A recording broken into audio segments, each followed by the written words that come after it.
देश में मिलेट्स यानी मोटे अनाज की पुनर्स्थापना के प्रति पिछले 20 सालों से प्रयासरत कर्नाटक के मैसूर के डॉक्टर खादरवल्ली ने अपने महत्वपूर्ण कार्यों के लिए हासिल किया है पद्मश्री पुरस्कार। आज वे भारत के मिलेट मैन के नाम से जाने जाते हैं।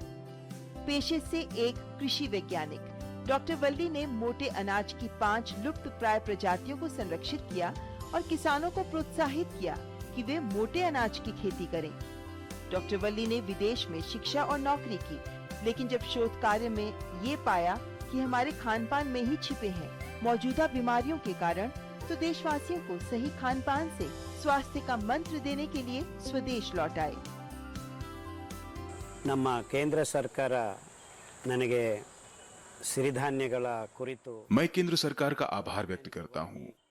मुझे पद्मश्री से सम्मानित करने के लिए प्रधानमंत्री को धन्यवाद देता हूँ।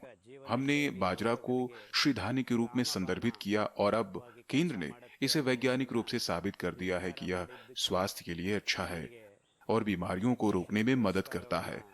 जब हम बाजरा को अपने दैनिक सेवन में शामिल करेंगे तो इससे किसानों को भी लाभ होगा।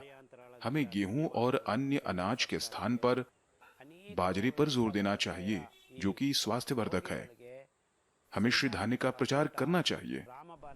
हम पानी को संरक्षित कर सकते हैं और अन्य फसलों की खेती के लिए उपयोग कर सकते हैं, क्योंकि बाजरा कम पानी में उगाया जा सकता है और यह शुष्क क्षेत्रों में भी उगाया जा सकता है।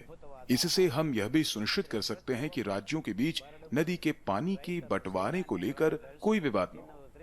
बाजरा जीवन शैली से जुड़ी बीमारियों से पीड़ित लोगों के लिए स्वस्थ विकल्प के रूप में लोकप्रिय हो रहा है, चाहे वह मधुमेह, हृदय रोग हो या एलर्जी हो। इन स्वस्थ अनाजों के लाभों के बारे में जागरूकता से इसकी मांग बढ़ रही है। बाजरा रोग की रोकथाम और अच्छे स्वास्थ्य को बनाए रखने की दिशा में एक समाधान है। डॉक्टर खादरवल्ली ने अपने 5 अनाज को नाम दिया है श्रीधान्य। उन्होंने मोटे अनाज के लिए जंगल कृषि पद्धति को प्रोत्साहित किया। उनका मानना है कि गेहूं, चावल, दूध की बजाय भारतीयों का पारंपरिक भोजन, जिसमें पहले मोटा अनाज प्रमुख होता था, उससे स्वस्थ रहना मुमकिन है।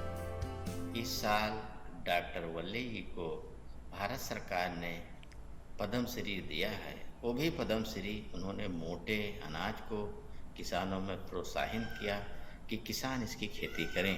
हाँ, आज देश को मोटे अनाज की बहुत बड़ी मांग है, खासतौर पर जो हमारे छोटे, लघु एवं सीमांत किसान हैं, ये उनकी आमदनी बढ़ाएगा, उनके जीवन में खुशहाली लाएगा। मनुष्य को ज्ञात सबसे प्राचीन खाद्य पदार्थ मिलेट्स ही हैं। प्रमाण है कि 3000 ईसा पूर्व सिंधु घाटी के लोगों के भोजन में भी मोटा अनाज शामिल था। यजुर्वेद में भी मोटे अनाज का उल्लेख मिलता है, लेकिन शहरीकरण और औद्योगिकरण के साथ साथ चावल और गेहूं की बड़े पैमाने पर खेती के कारण उसका महत्व और खेती कम हो गई। मिलेट्स को कम पानी, कम उर्वरक की आवश्यकता होती है और पोषण और स्वास्थ्य के लिए भी वे बहुत लाभदायक होते हैं। यानी मोटे अनाज में ही छिपी है विश्व की खाद्यान्न समस्या और स्वास्थ्य संबंधित मुश्किलों का हल। भारत के मिलेट मैन डॉक्टर खादरवल्ली को पद्मश्री पुरस्कार की हार्दिक बधाई।